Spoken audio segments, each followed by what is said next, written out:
Welcome everyone to the SEO Lounge, brought to you by IMG Courses, where each and every month we host community training events with an IMG SEO instructor or someone who we just generally admire, like today. Our mission is to dive into strategies the experts are using right now to grow their organic traffic and unpack their recipes for success. And today's upcoming episode, our guest is going to be Luke Carthy. He's an e-commerce SEO expert and consultant from the UK. And he's going to be taking us through what it takes to win at e-commerce SEO in 2023. Plus, he will also be doing some live site teardowns from workshop attendees, actual sites on the show. Luke is hanging out right now in the green room, and we'll bring him on very soon because we love to build up the suspense a little. So before we jump into today's episode, everyone give us a hi in the chat. Let us know you're out there and where you're joining from today. And if it's your first time here, wherever you are streaming from, you should have a chat box next to the video stream, and we will get to all your questions. At least we'll do our best. If we don't answer straight away, we'll try to get to them at some time during the event. Lauren. Hello, Andy. I'm so excited today. And in case you don't know about IMG Courses, we're the largest SEO courses platform in the world. You'll have access to 50 traffic and income generating courses, the world's top SEOs, if you join us. And we launch a new course every single month. Next month, we're launching Cloud Stacking SEO by Jesper Neeson, who's actually a physicist. And this course is Jesper's full technical guide on how to use Google Cloud to power up authority on your websites. IMG covers all SEO needs, and we have learning journeys, including link building, technical SEO, on-page SEO, content strategy, agency and team management, and even a little bit of black hat training. And most of it is white, but there is some black. And joining is $97 a month. Plus, you get all kinds of bonuses, like a huge library of SEO tests, a quarterly testing review, and bi-weekly coaching calls. So if you're registered for this event, we may send you a Black Friday special in the next day or so.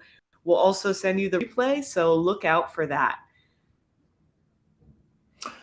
Thank you, Lauren. I think we have about 300 attendees registered for today's event. So great turnout and a testament to Luke's popularity and his reputation. Let's do a quick rundown for the event today. So in a minute, we'll do a bit of Q&A with Luke for a few minutes, and then we'll go into his top 5 most important things to know for eComm SEO in 2023. And after that, we'll hand over to Luke to run through some of the attendees' live site teardowns. So I am very excited about that because I know Luke is a specialist in doing site teardowns. And then we'll finish, if we have some time, with some audience AMA, Lauren. Excellent. Looks like a great agenda. So Luke, as we mentioned, is an e-commerce SEO and growth specialist from the UK. He's a well-known speaker and a contributor at Brighton SEO, Moz, SEMrush, OnCrawl, and more. He's worked for clients like Cat, Renault, Paperchase, and he's famous for his e-com teardowns on his blog, which I personally love. And Luke has a sales-first approach to SEO. He started out selling electronics at the age of 16, and by 18, sold more than 100,000 pounds worth of products on eBay. So I'm curious what year that was, Luke. Yeah, it was a while ago for sure. Huh? Yeah, eBay was probably 16. I'm 34. Okay. Now. So yeah, like a long time ago. No, you're still quite young. Yeah, and, I guess compared to some of the cats out there nowadays, I feel like a bit of one of the old ones. But yeah, for sure. As long as I'm still considered young as far as I'm concerned. Cool. Yeah. And Luke, you've been praised by SEOs from Lily Ray, Barry Adams, and even John Mueller himself. So welcome to the show. How was that intro? Did I miss anything? That was incredible. I might actually hit you up to see if you can record some audio for intros or just things going forward in life. It's brilliant. So I appreciate that. Thank you, Luke. Hey, let's get in with some questions, shall we? If you're ready. Yeah, let's go for it, for sure. Cool. I'm curious when you actually started working on eCom sites and how you got into that. Did you just kind of start doing it for yourself, and then why did you branch out into doing it for other companies? Can you give us a little background on that? Yeah, so it really kind of taps in nicely to eBay. So I'm one of those people that's not really a theoretical learner. I didn't do particularly great at school, although I got decent grades, but I didn't enjoy it. And theory and stuff like that just really doesn't sink in for me. So for me to learn something and for me to enjoy it, I have to get my hands stuck in. So whether that's kind of like tearing down an engine or repairing something personally, or in this case, SEO, I've got to get stuck in. So I knew that going down the education route to try and learn digital marketing and going to university for that, obviously no disrespect to anyone that has, but I knew for me personally, I needed to just go in, build something, break something, fix something, and so on. So eBay was really off the back of my first ever job, which was in sales. And I was selling for an electrical retailer. So it's called Currys in the UK. It's kind of like equivalent of Best Buy over in the US.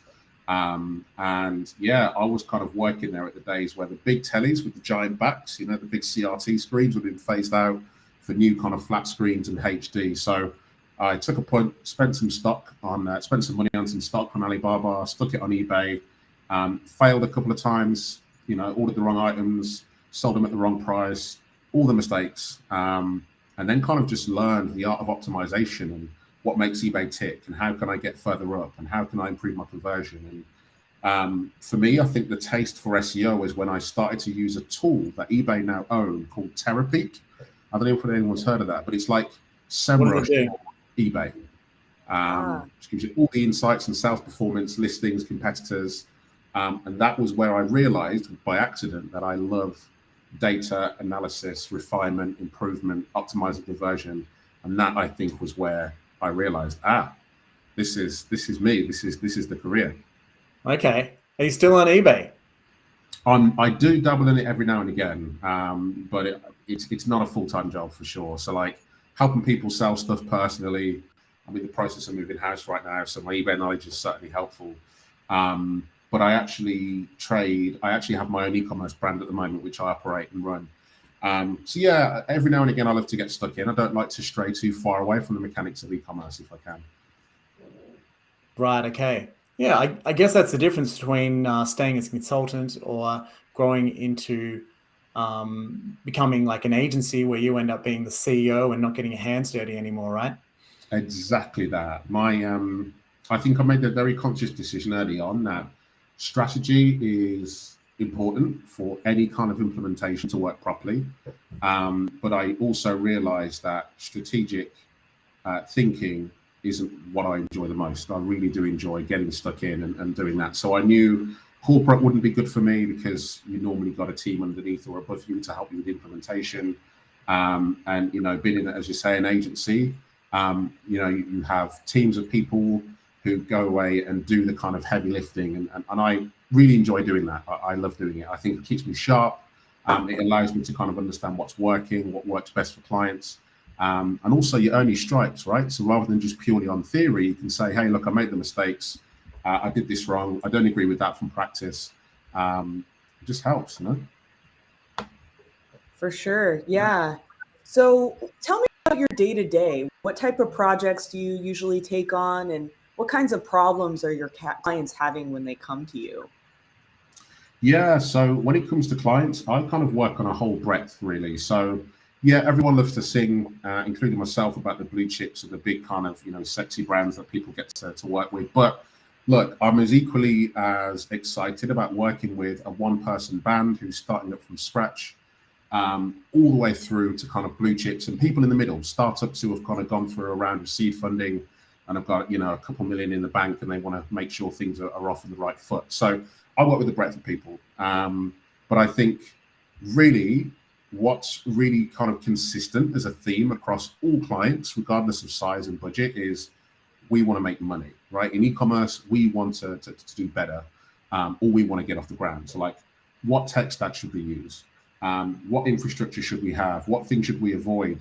How can we use SEO? How can we kind of reduce the dependency on paid search? Because that's ridiculously expensive right now, as so many people are feeling. So like all of those questions. But what I think is really refreshing and what sometimes helps a lot of clients out is some of the new kids on the block and some of the smaller brands always, and I'm guilty of it, we always look to the big, household names and think that they've got it right.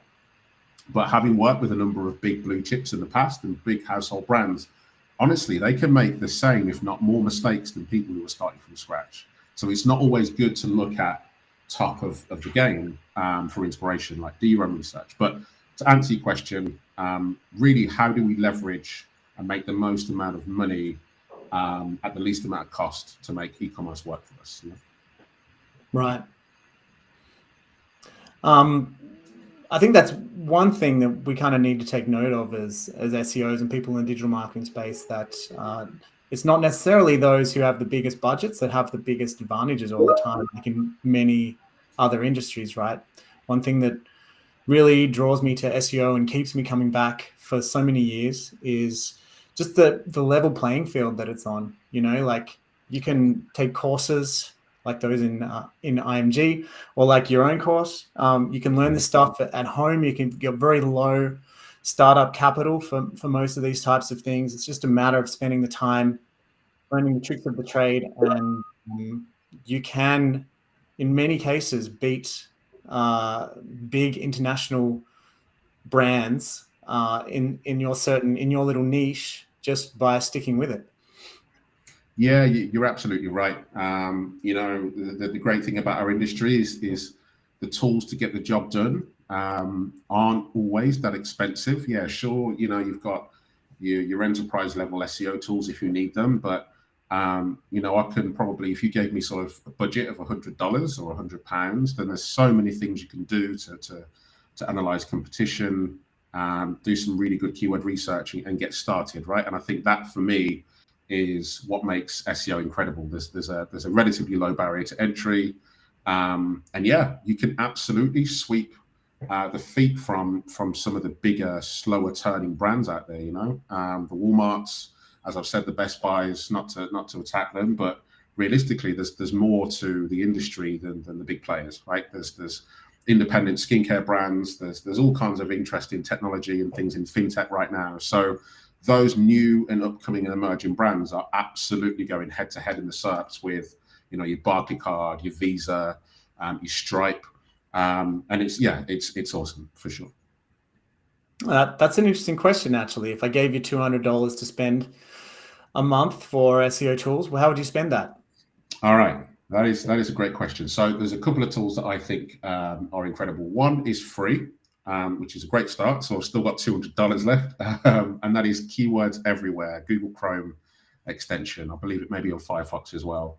I'm going to skim over these rather than detail any of them, and I guess people can have a look at those in their own time. But yeah, Keywords Everywhere. I also really love a tool called Keyword Insights, if you've not heard of it.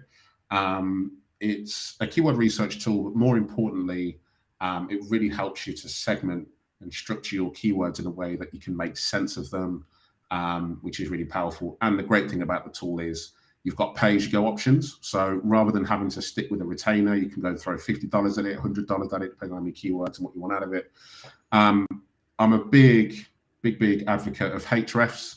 I know there's been a lot of controversy around it at the moment with outages and so on and so forth, but it's a great tool for the money, and that's, I think it starts something like £79 a month. I also love, for keyword research, that's an incredible tool. And then there's another one called Keyword Keg, which I haven't used for a while, so it may have advanced a little bit, but again, dirt cheap, talking like $20 for a monthly subscription, I think, or something like that. And then a lot of the stuff that I do is kind of just, you're the expert, right? If it's your industry and your business, Tools don't do everything. And I think a perfect example of that is you can have the latest, greatest, most expensive drill on the market. If you don't know how to drill a hole, the best tool isn't going to help you. So what I guess I'm trying to say is you can have an enterprise level SEO tool for several thousands of pounds a month. If you don't necessarily know your business or what it is you need to do to get started, it doesn't matter whether you're using a free tool or something that's ridiculously expensive, you're still going to get the same result. But yeah, they're kind of my three things. Google Search Console, of course, a staple in every SEO, and that's completely free of charge.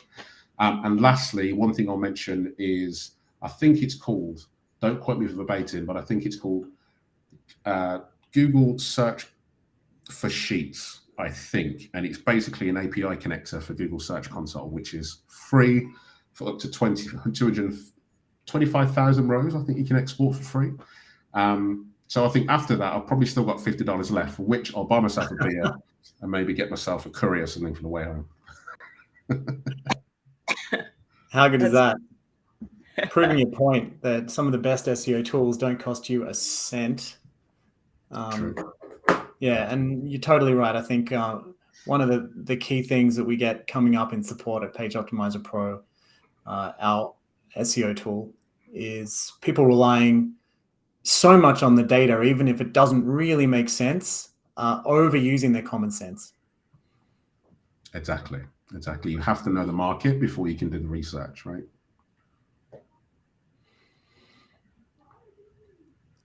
For sure. Yeah.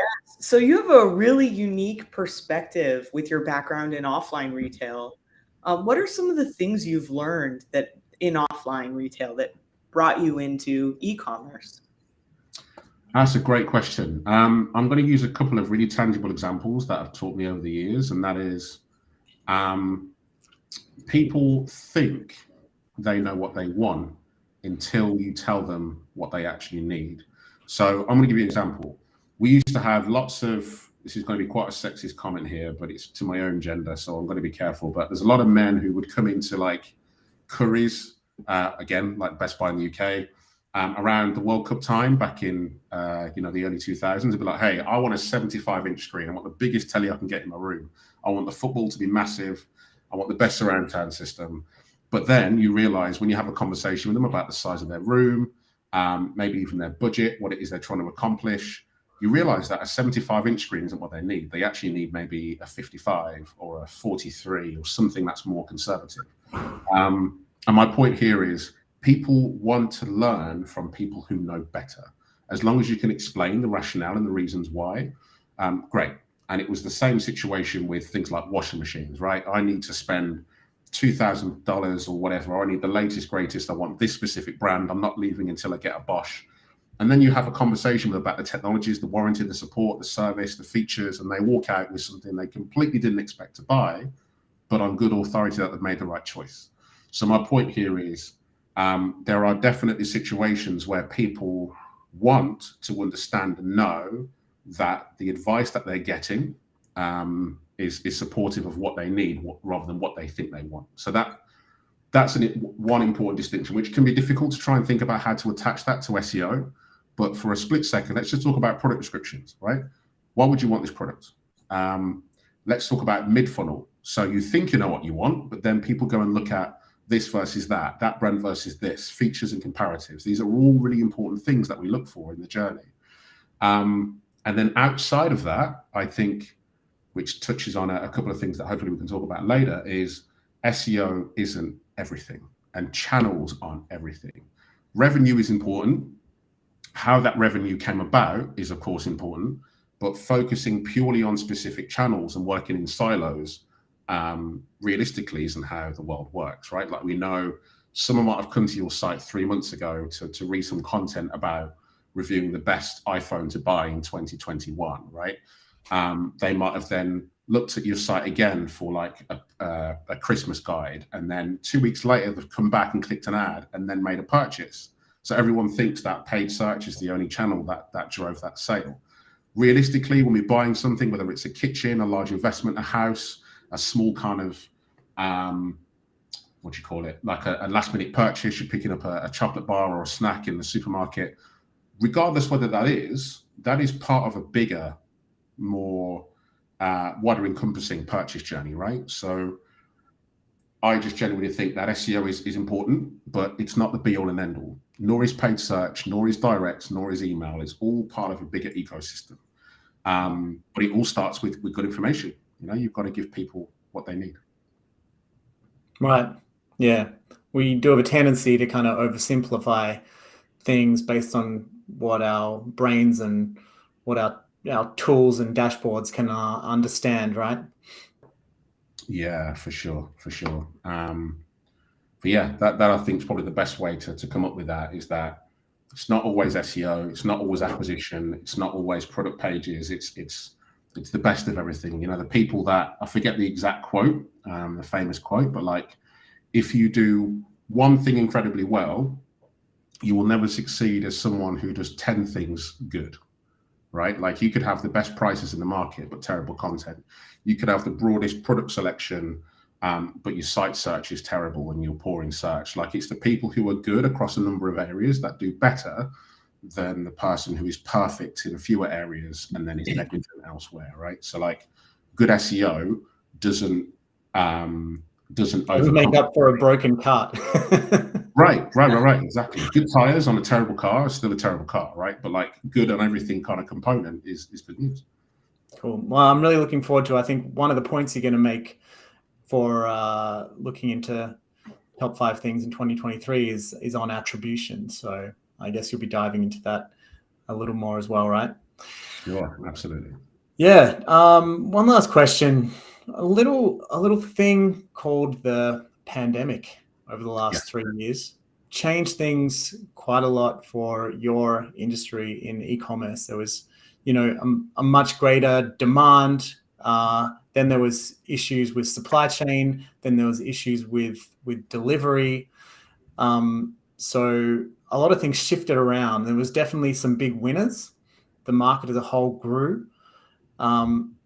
And there was also some losers. I'm just wondering, like, out of some examples that you could give on some players who did really well, what did they do during the last 3 years of the pandemic that the ones that maybe didn't do so well not do? Yeah, it's a really good question, actually. I am going to give quite a polarizing opinion on this. I genuinely think the vast majority of people who did well got lucky. And everybody else got lucky a little bit, but actually were strategic in how they went about it, right? They spent the money in the right places, invested in the right places. But let's take a look at, say, home improvement companies, right? Like people who sell furniture, soft furnishings, IKEA and the such, right? They had a huge boom. Now, if you were doing like an average of 6 out of 10 across the business, you know, digital pricing, inventory photography, all those kind of things, you're doing 6 out of 10. And you were somewhat visible, somewhat spending money on paid search. The pandemic hits, you are selling a lot more stuff, right? Without changing a single thing, you just got lucky, providing you could get the stock in, right? That's just lucky people, right place, right time, just like, say, crypto at the time, right? Now, there are other people who maybe panicked, got caught up in it, were kind of a little bit more vigilant in terms of business risk, and really heavily invested in things like a new website, a new tech stack, new teams, new content, new SEO strategy. And as a result of that, they were rewarded from the back of it. So one such example of that, which I think I've written about on my blog some time ago, was Heinz. And let's be honest, Heinz is one of the biggest food brands in the world, right? So like, a single website is probably not going to even move the needle of 1%.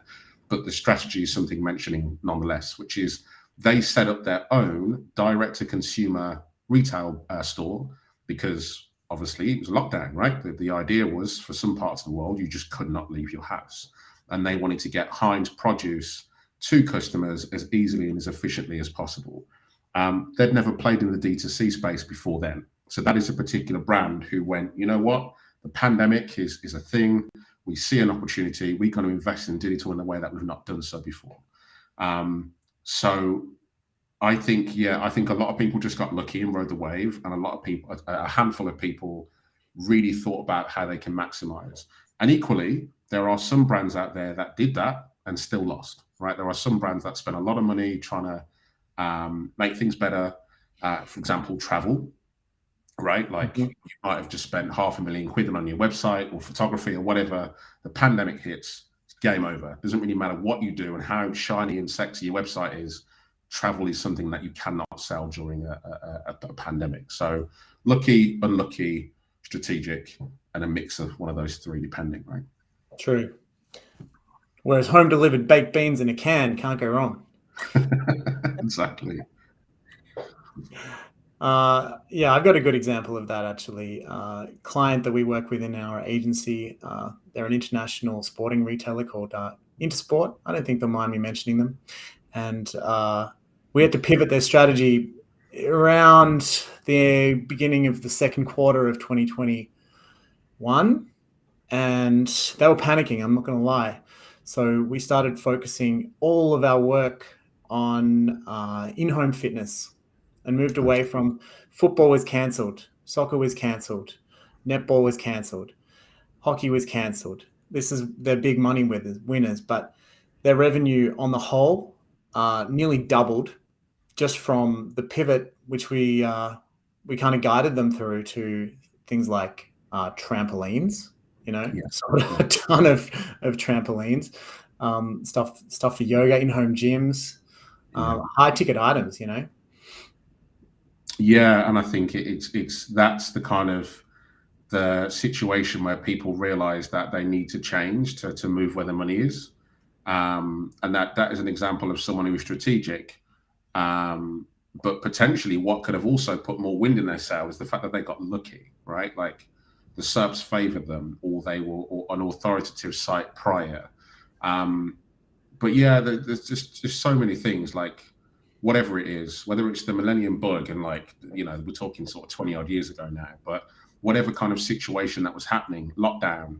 I work with a brand who I won't mention, who made a load of cash, like 6, maybe even 7 figures just selling face masks, right? They didn't sell face masks. They're not a brand renowned for face masks. They're a luxury Canadian apparel fashion brand. Face masks couldn't be further from their inventory. But hey, they got some stock.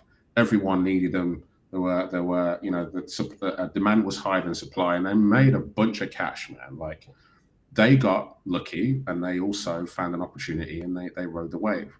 I think what makes it difficult is when people claim success or credit for something that wasn't necessarily them. It was just the market. So there's no point me as a consultant saying, hey, I work with, for example, like you said, a health and fitness brand. Oh, and their organic traffic shot up by 400%, right? Some of that is going to be the fact that we focused on SEO, but most of that is the fact that there was a huge demand in in-home fitness. You can't purely take credit for that, because if you do, what happens is 2023, when there isn't, fingers crossed, a pandemic, where's that 400% this year? Well, you see, the market's changed. People can go outside and go to the gyms now. Like, you can't take credit for something that is situation-based. And that's where the friction happens. And that's, I think, what the problem's going to be for 2023 is like, we smashed it last year because of the pandemic. What do we do now? Like, what's next? How can we get that same kind of dopamine hit and revenue as we did last year? And that's where it's going to be difficult. Yeah, it's been really interesting. It seems all year-over-year comparisons are kind of moot for clients and everything. So thank you so much for these insights. I know we have a lot of questions. We'll get to those. But first, we would love to get to your presentation. Are you ready to take us through the top 5 things to focus on for e-commerce in 2023? I am indeed. Let's jump in. All right, so we've touched on a couple of these already, but I think they're important to certainly mention. So my top tips, predictions for next year. All right, so yeah, we've definitely opened this one up already, but I think anyone or any agency, any freelancer, anyone who is dealing with SEO, if you're in-house, whatever your situation is, if you focus on SEO in isolation, I always and genuinely now believe, more importantly than ever, that we're going to be in a situation where things are worse, right? Like we've already spoken about how SEO alone isn't necessarily going to drive revenue. There's a lot of moving parts that cause someone to go from your site through to handing over their money. So you've just got to think broader than just SEO. SEO should be part of the process, but it shouldn't be all of it. You've got to think about user experience, ease of use, mobile, what payment options you have, accessibility, site search, content. Like, there's just so many things, right? Now you could argue, and some people would say that SEO is larger than what it used to be, and SEO, 10 years ago, maybe 5 years ago, was this exact discipline of optimizing for keywords, and nowadays it's a lot broader. But one thing needs to happen: either we redefine what SEO is, which not for the industry but for consumers, so we're investing in SEO, or we need to offer SEO in addition to other services to drive revenue. But we need to stop talking about SEO as this thing that drives traffic, and we need to instead, specifically in e-commerce anyway, talk about driving revenue, because no one's paying an agency fees off traffic, right? If anyone's paying an agency or consultant fees, it's got to be based on return on investment. So a multifaceted approach, I think, is incredibly important. So the more people you can bring in with different skill sets, maybe even some of the soft skills that are really important. So like conversational skills, product knowledge, in particular areas, if you're an agency or consultant that focuses in a specific area, rather than just bringing in people who are professionals in SEO, think about those softer skills that actually could be complementary to you creating that holistic, multifaceted approach for your agency, right?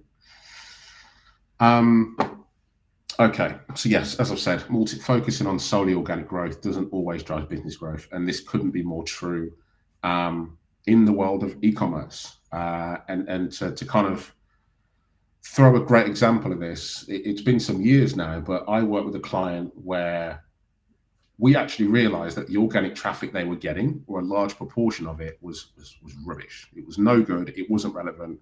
They were creating content for content's sake.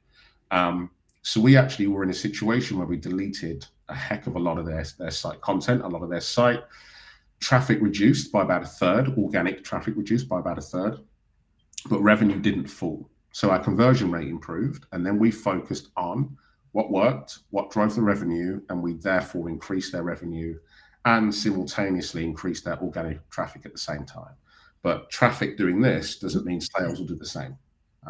They're two kind of separate things, which I think is really important. Right. No doubt you also improve the quality of the site and the relevance of the content on the site doing that at the same time. Exactly. Which ties nicely into UX-focused merchandising. So what I mean by that, user experience, thinking about your end customer. Now, none of this is new, I'll be honest. Whether it's 2022, 23, or 2007, right? UX is important. It's hugely important. But the reason why I mention it now is because user experience is going to be your biggest differentiator in SERPs. We know there's less and less organic space to play in. We know the competition is hotting up. We know that paid search is getting more expensive. Cost of living is increasing. So like, people's thinking when they make a purchase are going to take longer. There's going to be more considerations, and the finite details between you and a competing site, particularly if you're a reseller, is going to make a difference, right? Price is important, but it's not everything. There's less and less things an impulse buy as the recession bites and the cost of living crisis is a thing. So the cost of living crisis may or may not translate well. It's something that's happening here in the UK, but I think globally it's happening as well, right? The cost of fuel, the cost of food and shipping, it's a big thing, but we've coined it cost of living crisis in the UK. So hopefully that makes sense. But what I mean by this, Black Friday, great example. Any kind of advice on this is probably a little bit too late. So this is probably thinking about next year. But I hate these pages with a passion, and I'm going to explain to you why. So Sevenoaks is a brand in the UK that sells a bunch of high-end audio and video equipment, TVs, amplifiers, speakers, all that sort of good stuff. But like, if you search for Black Friday, this is the page you land on. 903 products. If you think about this as a physical store, who's going to walk into somewhere and browse 903 products. Yes, you've got your filters down the left-hand side, which is kind of helpful, but like this isn't the experience you want to look at when you think about shopping across different categories, right? This isn't great. And this is what I mean about UX optimized merchandising. This one's even worse. Superfy is a brand, again, in the UK in the same space. If you can't tell, I'm currently in the market for buying some new home AV equipment. But Superfy is another brand where if you search for Black Friday, this is the landing page. Right? We haven't got any results. What are you talking about? Terrible experience. And again, these things matter. What we should be aiming for is something like this. John Lewis. Now, the thing I love about this is the fact that it's based around what the user wants rather than the easiest way to get this page up for whoever's working in the business. So this page has been knocked up by probably someone who's at the agency or someone who works in-house. They've selected all the products on offer and thrown it in a category because it was quick. It's part of the job that needs to be done. John Lewis have properly thought about how they want that page to be structured. So navigation down the left, you've got some categories here, and I haven't got them in this screenshot here, but even further down the page, you can actually shop by department. So men's, women's, children's, toys, Christmas, like that's how you want to explore Black Friday, particularly in a place where there's lots of varieties of SKUs and categories to browse in. So that's what I mean by UX optimized merchandising. Just a question on the John Lewis site. Is Sure. that Black Friday page there a parent page which divides off into several subcategory pages, or is it all on the one page? Yeah, so this from what I can remember, chews into subcategories, whether they are Black Friday specific subcategories or subcategories with like a Black Friday filter applied. I'm not sure, but the dream with this is you get to, as a customer, understand what parts of Black Friday you want to shop and go and explore that avenue. Clear. All right. Faceted navigation. I've banged on about this passionately, to be honest. This is something I talk about almost at least 2 or 3 times a year, more recently at Brighton SEO in the UK here. But I genuinely believe this is the most uncapped part of e-commerce SEO, which is faceted navigation, which of course is the filters and stuff down the left-hand side. I'm not talking about targeting everything, but I'm talking about targeting long tail queries, right? So men's shoes, not long tail. Men's black shoes, you could argue, not really that long tail, but men's black shoes in size 12 or men's black shoes Clark's brand, right? They're long tail. They are purchase intent. They're specific. They're more likely to convert. It's where a lot of your paid search spends ends up because you haven't got a landing page for it organically. So paid searches ends up eating that.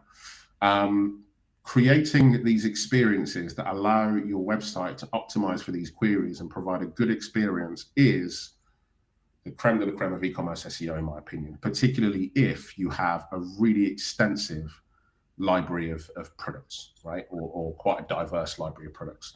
Don't sleep on that. It's massive. I've got some content and blog posts on it. You can go away and take a look. But yeah, it's one of those topics that I can't really open up because it's so big, but it's one of the biggest areas, in my opinion, that could deliver organic growth. Luke, is that adding faceted navigation, is this something that is easy to do basically on any e-commerce platform? No. That's what makes it. That's what makes it so exciting, because it's not easy to do, which means not everyone is going to do it. So what I mean by that is, if you think about building categories and you think about building product pages and the foundations of brand categories and all that sort of stuff, Shopify makes it super easy. WooCommerce, it's super easy. Magento, Salesforce Commerce, whatever you use, it's easy. But there's rarely something in the world of SEO nowadays that is easy, that is powerful, that hasn't been made easier, that doesn't really exist, because normally someone monetizes it with a SaaS platform or a tool of some sort, right? Hence Shopify. But faceted navigation is one of those things that's so case specific. I genuinely believe maybe in the next 12, 18 months, 2 years, faceted navigation may be a thing, right? With the whole GPT-3 and AI and all that kind of stuff. But right now, this is one of those few things in the market that is difficult to achieve and do well, but is heavily rewarding if you get it right. And that's your competitive advantage, which a lot of brands and businesses don't do very well. But what I will say is Shopify, and someone's put a comment in here, Lucas, thank you very much. Can you do this with Shopify? Yes and no. You can't optimize fastest navigation for long tail, but you can absolutely leverage your collections to emulate the same kind of thing. And I'll work on that for a few clients at the moment, which I can chew to if that's a question somebody has later on. But yeah, faster nav is gold. Content that drives conversion. Right, this I think is my last point. I think maybe there's one more, but we're all very good as SEOs at creating a keyword research plan. And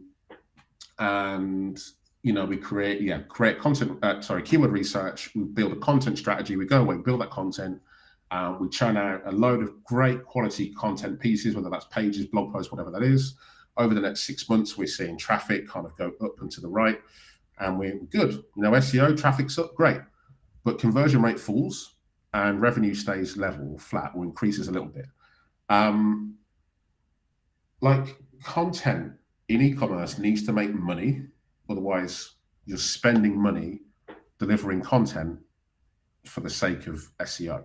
And it goes back to my first principle of like, everything should work together to drive conversion. So to do that, one thing that I feel works really well, there's this brand here, ADHD resource online actually, which is great. And it's related to a client of mine. But what I will say is they have something that they know is of huge value to anyone who is interested in learning more about ADHD, is suffering from ADHD, lives with someone who has ADHD, whatever their reason is.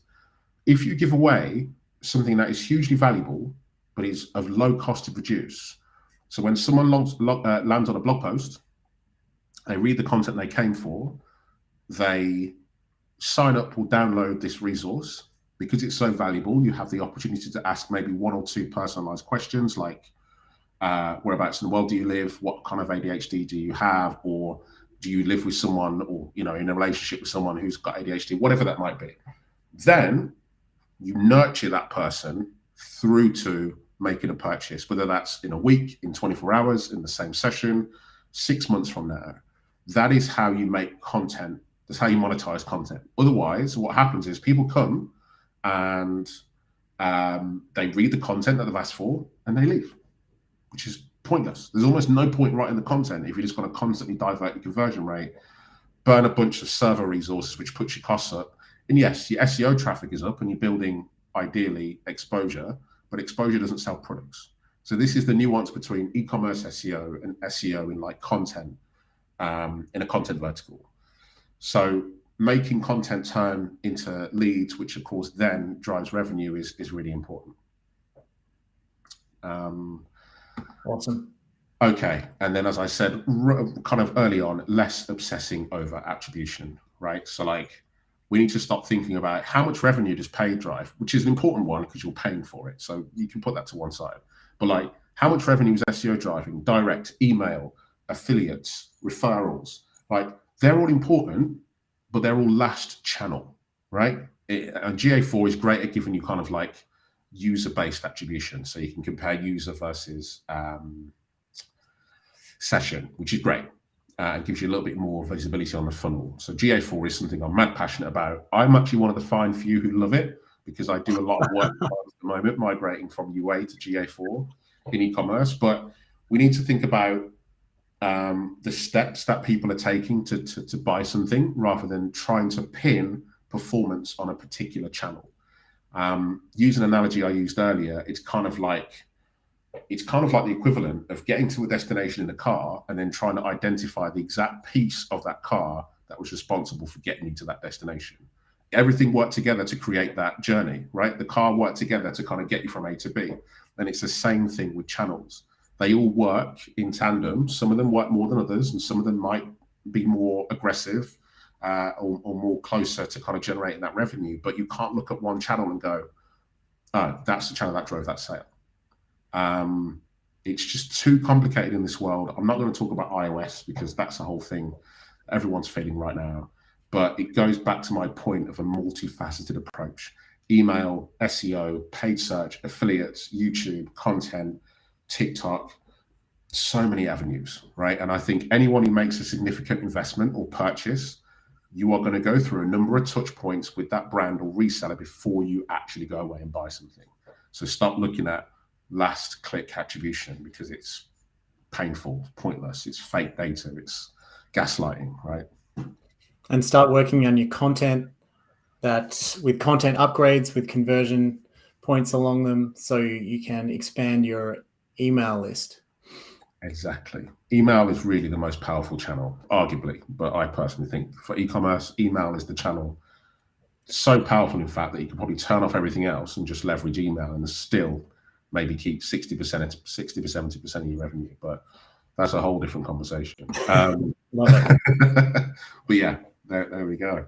Thank you for those tips. Really great value there. And I'm sure it's given everyone a lot of things to think about. Maybe it's too late for Black Friday for this year, although you still got 48 hours if you're in America. Yeah, fine.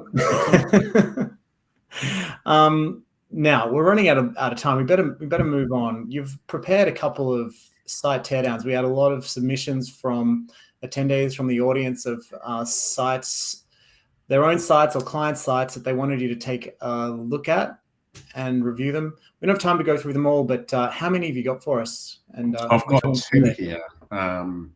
Just because there's some quick wins here, I can quickly kind of jump into rather than anything too detailed. So I'm going to share my screen again, and then I guess we can just chew through those. But the first one I wanted to take a look at is clearcutkenny.com. So shout out to those guys. Some free PR for you, hopefully, if nothing else.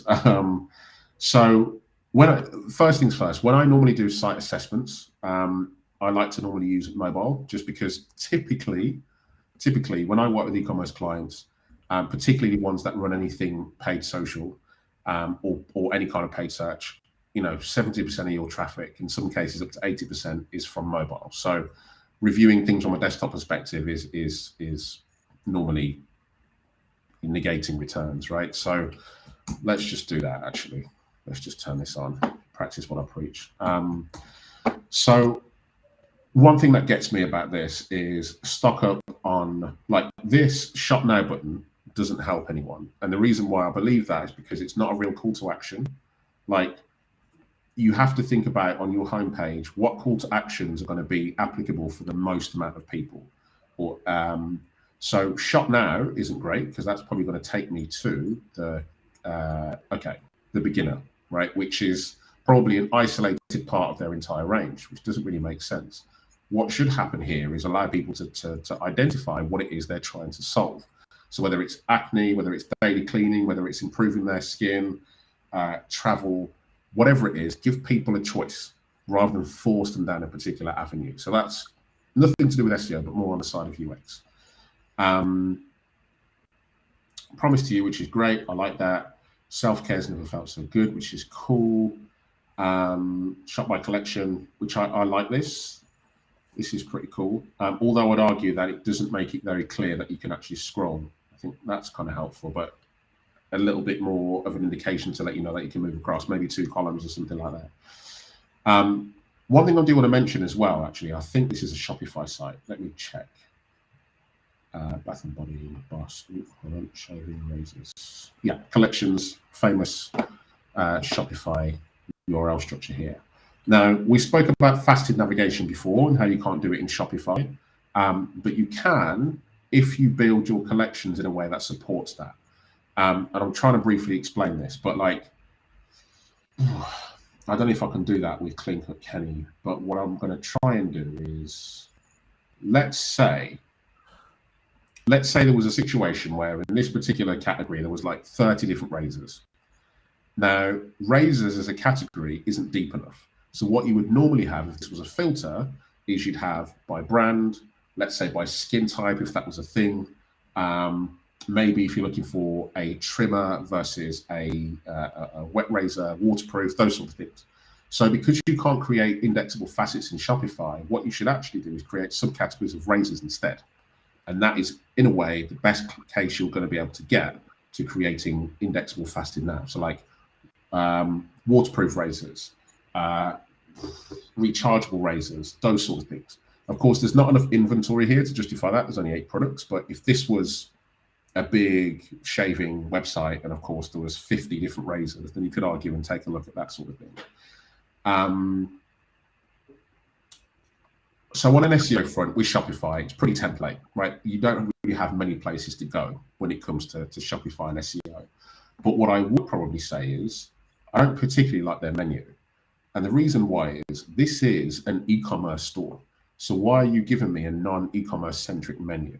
This should be, the shop should be everything pretty much in here, give or take, right? I want to shop some stuff. It's the reason why I'm here, most likely. So rather than just giving me shop and making me feel that it's a separate kind of part or an extension of the business, it should be home, about us, in my opinion, goes in the footer. Search shouldn't be here because that's pretty obvious, that's up there.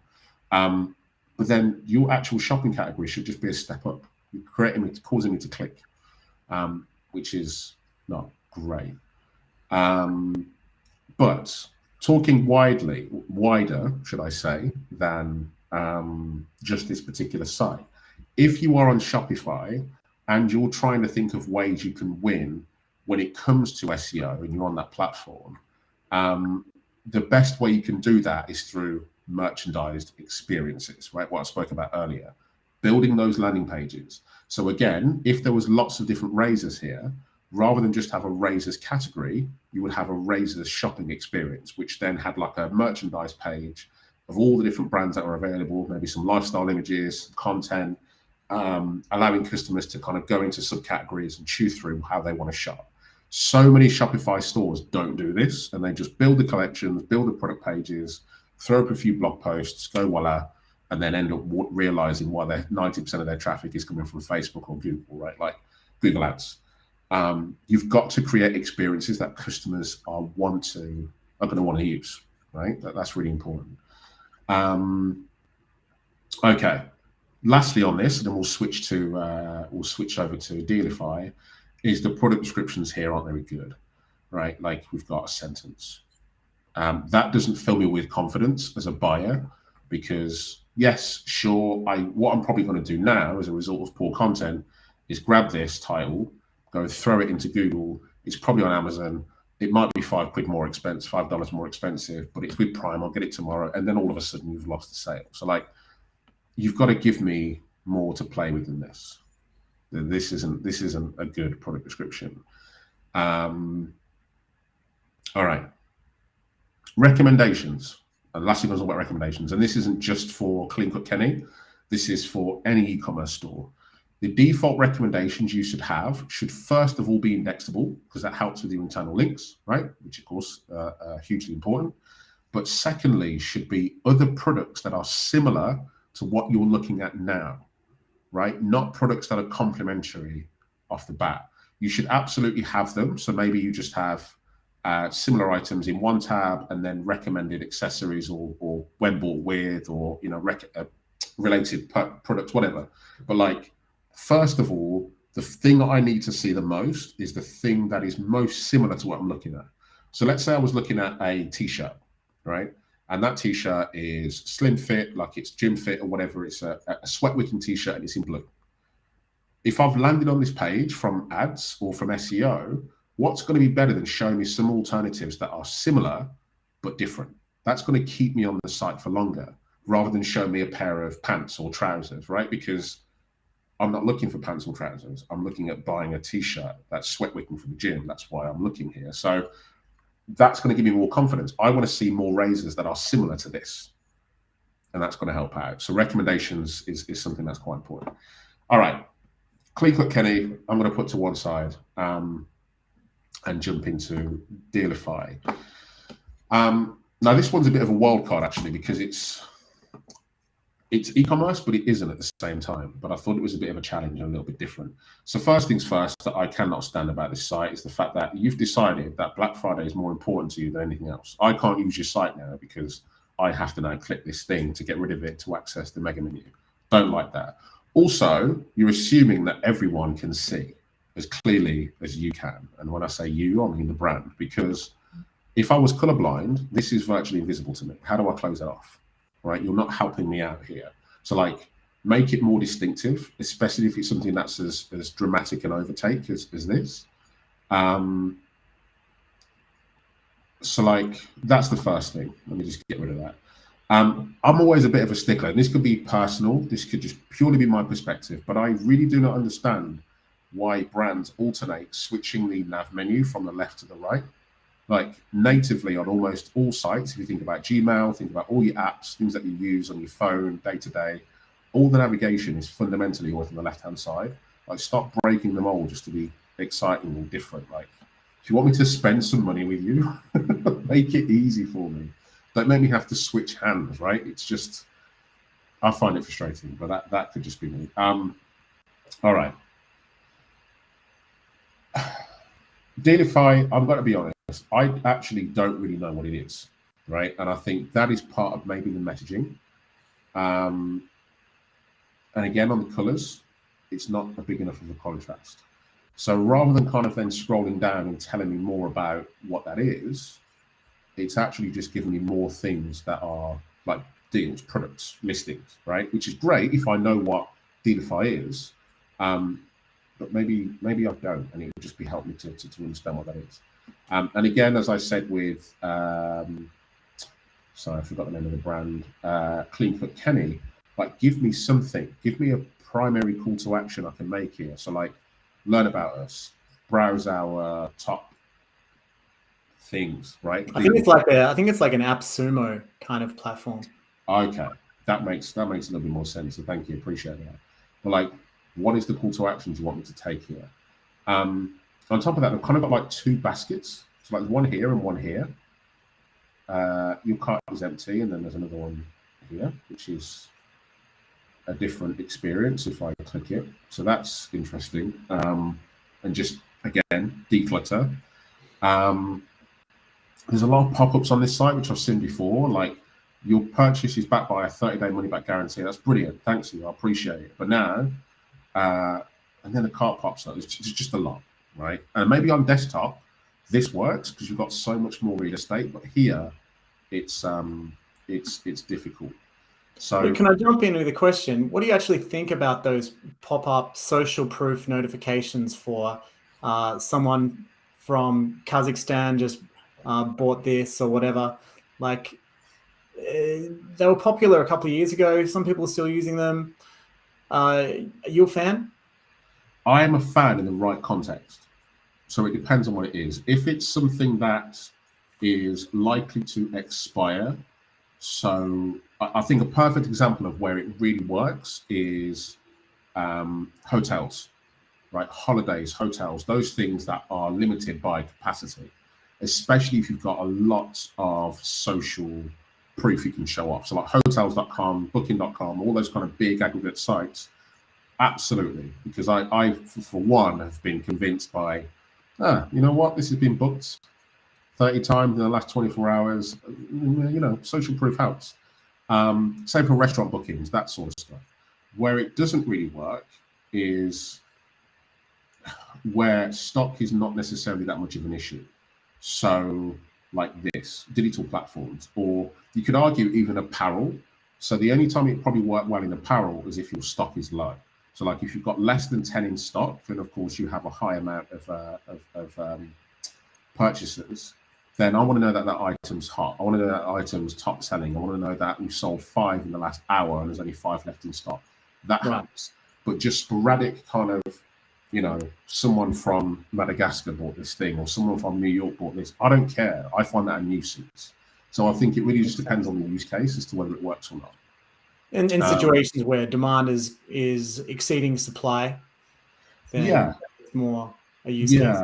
And I think it also depends on what other things you're running on it in tandem, right? Because you don't want that happening, as well as like pop-ups for discounts and incentives, and then live chat. And it's just, it feels then like you're just on, you know, it's just too much going on, right? Considering that the site is primarily there to help you purchase, it could potentially put more things in a way to make that more difficult.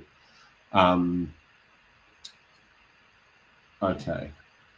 So I'm just going to jump back into, it's opened it in a new tab, which is interesting. from an SEO perspective, I'm not going to spend too much time on the content, but like the depth of content is great. They've got reviews here.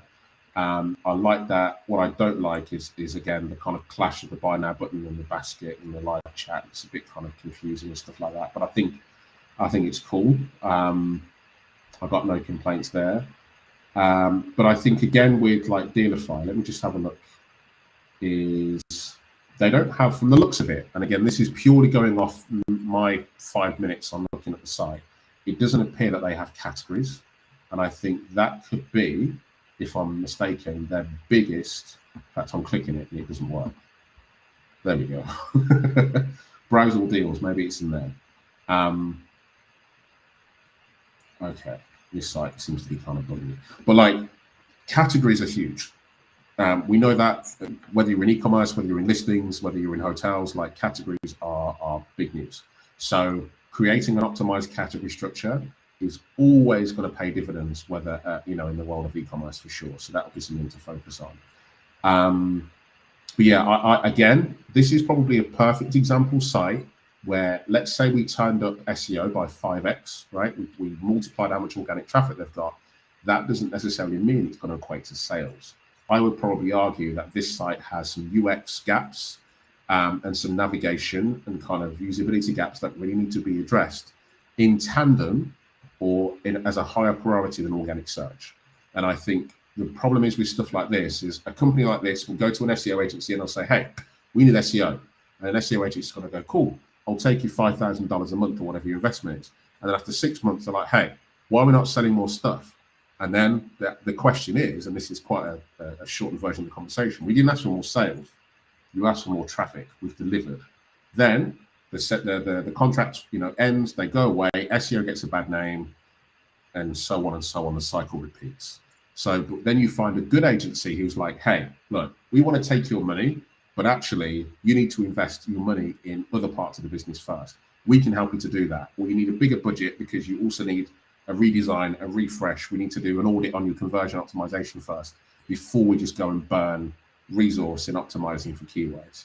So that goes back to my, to come full circle, SEO isn't everything. It's part of the journey. It's part of what it makes e-commerce. And it's important to know the difference.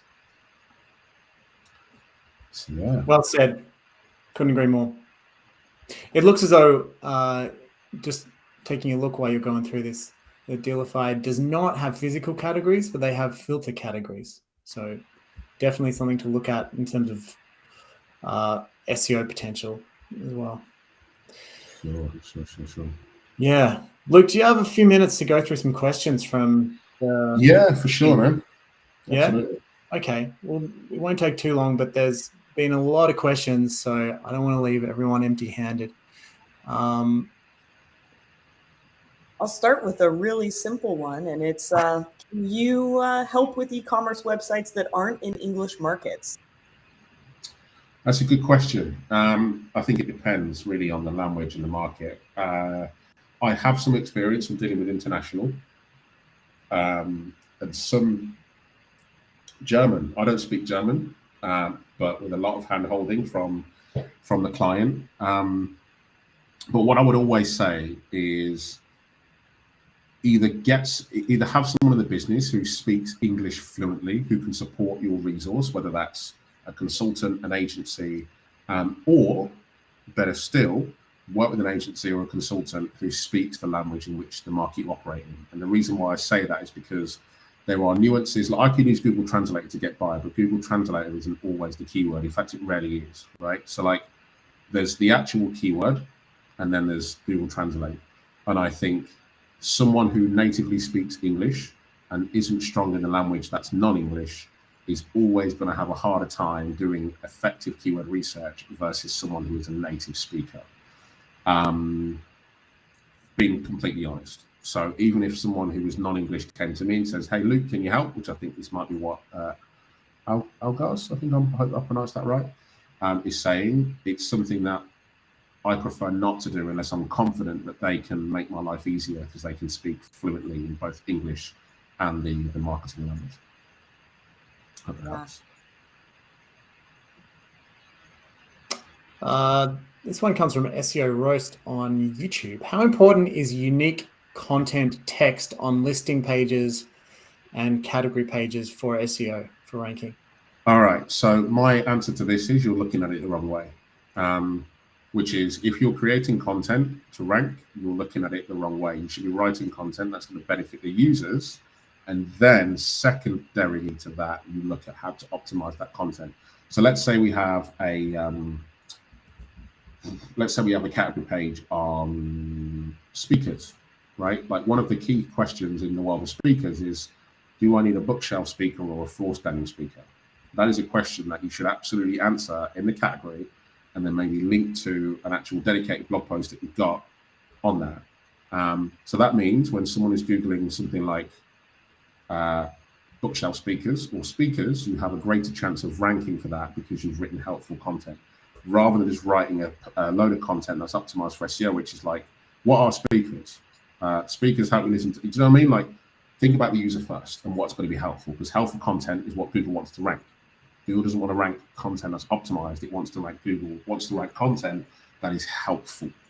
But to directly answer the question, yes, unique content is important. More so if you are a reseller, because if you're a reseller, there's going to be a lot of content that you have on your site that is, being honest, being transparent, copied and pasted from manufactured websites, because you haven't got the time to go and write unique content for every single speaker that you sell. So your category pages are the one part of the site outside of your landing pages and your blog pages where you have creative license to create unique content. So absolutely go away and create that content for sure. That's great advice. Yeah. Here's a fun one from Robert. If you were launching a new e-commerce site and you wanted quick wins, where would you start with your content strategy and your link building strategy? Content strategy, I would look for all the keywords that are low competition, but high volume. You can do that with Ahrefs. I'm sure you can do it with SEMrush, any tool that you prefer to use. Also, in faceted navigation is something that I try and work out, and building categories for, like, rather than, again, speakers, then think about like black bookshelf speakers or by brand X, by brand Y, those kind of long tail, small in volume, but once you kind of stack them all together, one keyword might have 10, one keyword might have 0, but 0 volume keywords are slept on. I'm telling you, they're massive.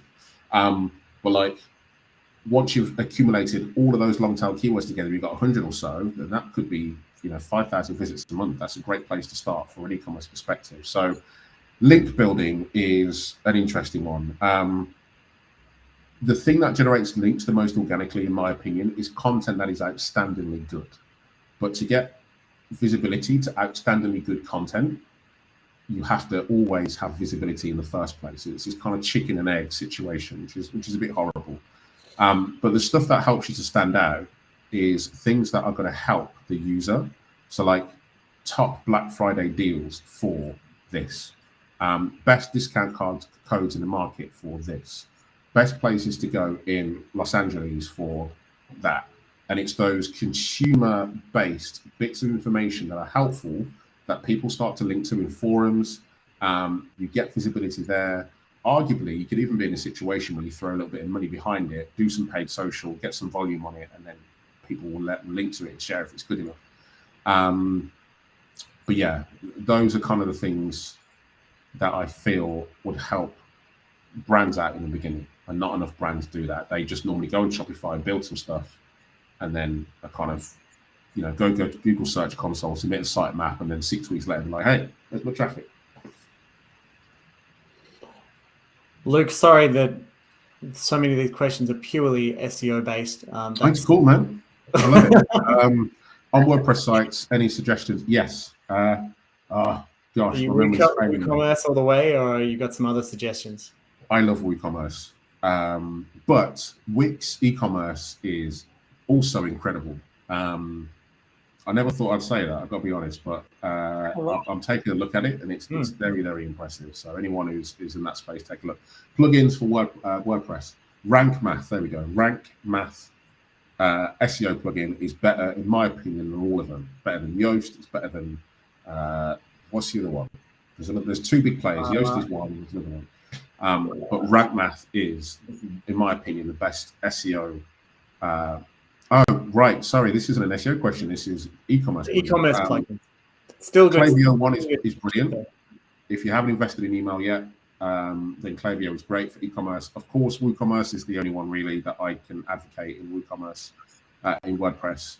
And lastly, there is a site search solution which is dirt cheap that I recommend you use because it's way better than the native WordPress or WooCommerce search, and it's called Doofinder, Doofinder. Dirt cheap, really easy plugin, and makes your site search a lot slicker than the one you get out of the box with WordPress. Excellent. We have a member who says that blog posts are outranking the category pages for their category keywords. What suggestions do you have to avoid that situation? Okay, so there's two ways you can look at this. Your blog posts are great. That's kind of a good problem, or your category pages aren't good enough. I would say this is partially to do with internal linking and potentially to do with content. So one hypothesis could be the fact that the category has no content on it, which isn't going to help you, and your blog post is therefore taking the keyword for that. So a couple of things you could do. One, if you've not already, internally link from the blog page to the keyword. 2, write some unique content for the category page. 3, put the category page in your main navigation if it doesn't already exist. 4, look at your internal linking to those category pages and optimize that. 5, look at throwing more product in from that category page into the blog post. Easy to do in Shopify, easy to do in WooCommerce. And then also assess whether that particular keyword that you're worried about is, look at the intent, because sometimes that is the right thing. Google's doing the right thing. So if someone's searching for best red socks, for example, and you have a red socks category, then that's why. It's the intent. Google knows that people aren't wanting to buy, they're wanting to read. So look at that query and don't just assume category to serve in that place. How's that for a thorough answer? Great value there. I think we might finish with just one more because we're a little bit over time. All right, let's jump to Thomas here. He's got a question: WordPress, Shopify, Wix, or Webflow? Which do you choose? Oh, that's kind of like asking what's the best multivitamin to take. It depends, man. Like, it depends on what you want. If you've got a big budget and you've got a massive inventory, all right, I'm going to answer these. I'm going to answer pros and cons really quickly. So WordPress is great if you know what you're doing, because you can create a WooCommerce store that is crap in terms of SEO if you don't know what you're doing, right? You have the autonomy, and with autonomy comes flex, and with flex comes complexity. So WordPress WooCommerce is great if you want the control, you need the control, and you know what you're doing in terms of SEO. Shopify, as we know, lowest barriers to entry, 90% of the SEO is done for you. Great platform, super scalable. I'd say cheap, but once you start bolting in extensions, it can get quite expensive. Wix is great, and I would argue is more SEO centric than Shopify. So if you really want to focus more on yeah, I've said it. If you want to focus more on SEO, Wix has far greater tools built in than Shopify does.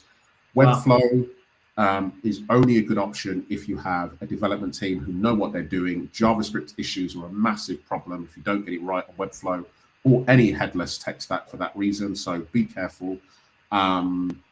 It really depends on use case, how much money you're playing with, and whether you're getting started or migrating something that is already driving revenue. But my shortlist for me is, if I was choosing to start something from scratch, I'd be seriously looking at Wix or WooCommerce. Shopify for me is just, I love it, but there's just too many things about it that are limiting, like collections. You can't create sub-collections. One, pain in the backside thing about Shopify. 2, it's expensive. And once you start playing around with some of the tools and functionality, it quickly adds up, which is a bit of a pain. Yeah, Wix, WooCommerce, but it's a big old question. You ask somebody else, they give you a completely different answer. Crazy. Luke, thank Wix you has very come a long way, Thomas. Yeah, it really has. It really has. That's very good to know. I had no idea personally. I've never recommended Wix in my life, and now I'll take a look into it. Take a look, man. I'm not just saying it. Like, they have some incredible tools. For example, very quickly, they automatically optimize. If you use a Wix official theme, it's already fast out of the box, right? Like, it automatically compresses images, and better than that, it converts it to the WebP format, so that it's faster in modern browsers. You have a load of really cool SEO tools. Your e-commerce reports are really sharp. There's loads of plugins. It's great. But a lot of people still think, I want to go for Shopify because it's where the greatest support is, and I wouldn't blame you for that. But like, at least put Wix on your shortlist, you know, take a serious look at it.